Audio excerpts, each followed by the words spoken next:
In the suburbs of Boston, a 25-year-old nurse is murdered. Police need to find out how many people are involved in her death and call on Dr. Lee. Each little tiny blood spot tells us a story. It's a tremendous hard work.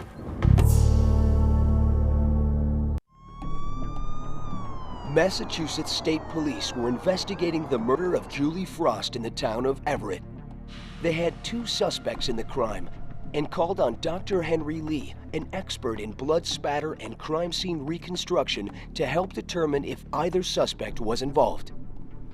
With no evidence and no motive, police cleared DiBiase and focused on their second suspect, Francis Gallagher, who had admitted he was present at the crime scene and had known Frost for years. Francis Gallagher said that he too was a victim and that he and Julie had been attacked by 3 intruders. Was there a way to verify his story? Dr. Lee and Major Tim Palmbach, the director of forensic sciences at the University of New Haven, returned to reconstruct the crime scene. Using the chemical tetramethylbenzidine, Dr. Lee was able to enhance both bloody handprints and boot prints on the kitchen floor. In this location, using the crime scene photographs from the bedroom, Dr. Lee recreated the blood spatter patterns that were found on the walls. But was it possible to determine how many people were in the room at the time of the murder? Yeah, the suspect says 3 people in this room, plus the victim is 4. Look at it, thousands of blood spatter here. Dr. Lee suspected there was only 1 person in the room when Julie was killed, and conducted a shadow experiment to prove it. If you walk away, do you see a shadow? If there had been more than 1 killer present, there'd be less blood on the walls. To further verify the single killer hypothesis, Dr. Lee and Tim Palmbach looked for footprints using the same tetramethylbenzidine solution. Those shoe prints have the same size and same thread pattern as the one we found on the kitchen floor. All the evidence so far pointed to only 1 attacker. Dr. Lee and Major Palmbach used strings to trace the trajectory of the blood back to its origin, pinpointing where Julie's attacker was in the room and how many times she was struck. Based on the trajectory and blood shadowing, Dr. Lee's reconstruction showed that only 1 person had been present in the room when Julie Frost was murdered, and Francis Gallagher was arrested for the crime. Then, investigators got another break. An elderly man from the nearby town of Linfield called police about a suspicious box he'd found dumped in his backyard.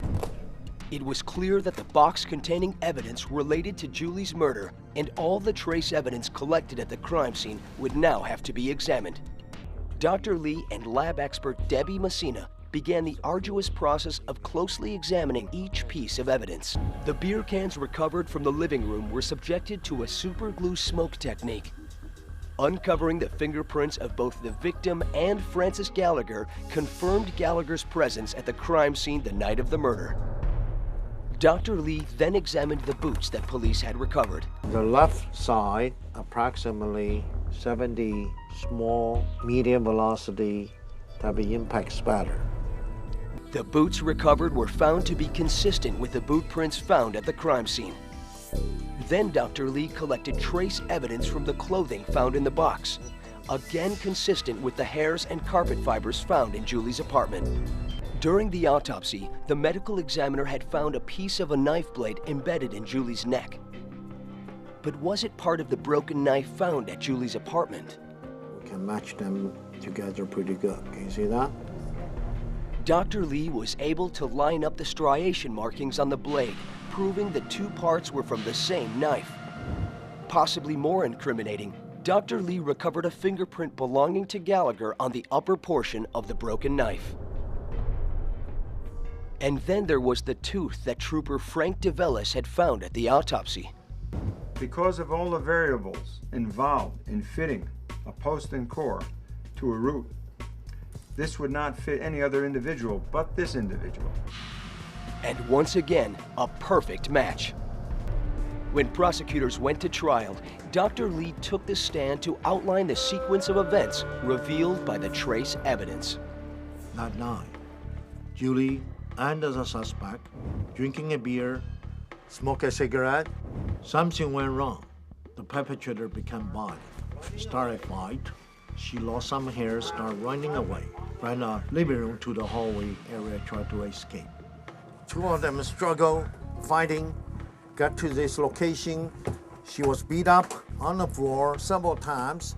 Suspect saw a knife, picked up the knife, and during that struggle, Julie got stabbed. And grabbed her, stabbed her a couple of times. Suspect lost the knife, so started hitting her head on the molding, caused those medium velocity impact spatter on both sides. She funneled down, her knee on the ground. Suspect continued beating her up.